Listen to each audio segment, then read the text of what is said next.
All right, we are back. This is day 3, so we have 3 new words that we are going to focus on today. They are imprudent, prudent, and reduce. Let's take a look at the first word, imprudent. That means unwise or careless. If you are imprudent, you do not use good judgment. You do not think carefully before you do things. So you might be thinking about the other word that you saw, prudent. If we know imprudent means careless or not thinking through, then prudent might be, yep, you guessed it, an antonym or the opposite. Prudent and imprudent are antonyms. If imprudent means unwise or careless, then what do you think prudent means? Think to yourself for just a moment.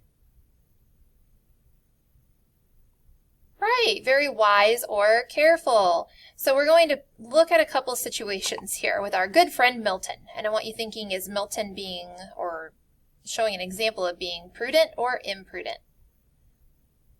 Milton eats a huge meal right before he runs a race. Is this prudent or imprudent? Right, probably imprudent. You don't want to eat a whole bunch of food, especially a whole stack of pancakes like he has in front of him, right before a race. Let's look at the second example. Milton does all of his homework on Friday evening so that he has the whole weekend to have fun and to relax. Is this an example of being prudent or imprudent? Exactly. This is an example of being prudent. He is thinking things through, he is being very careful and being very wise so that he has the entire weekend to relax and enjoy himself. Let's look at the last example. The night before an important test at school, Milton stays up late playing video games. Is this being prudent or imprudent? Right, this is an example of being imprudent. He is not really thinking this through very well, is he? Let's look at the last word for today. That word is reduce. I know you boys and girls have probably heard this word used before. We often use this word when we're talking about recycling, so reducing the amount of waste that we consume in our homes. However, take a look. Reduce can mean to destroy or to break down completely.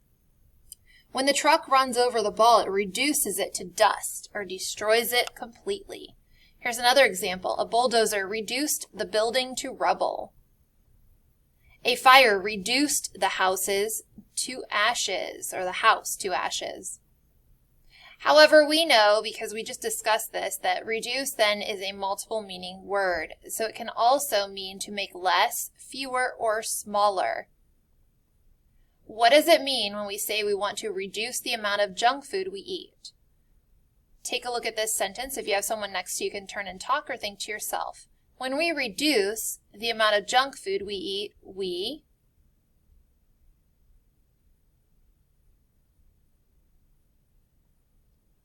eat less or make it fewer or smaller. So again, reduce can mean to destroy or break down completely. It can also mean to make less or fewer. I am going to give you an example, and I want you to tell me which definition of reduce you think the sentence describes. During the sale, all the skateboards were reduced in price. Is this an example using definition number 1 or definition number 2?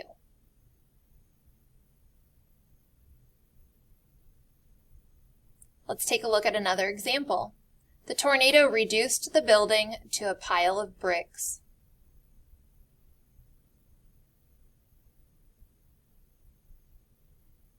And let's look at the last example. I reduced the number of guests from my list from 20 to 10. All right, let's go back and take a look. So if we reduce the price of something, then we're making it less. So this would be definition number 2.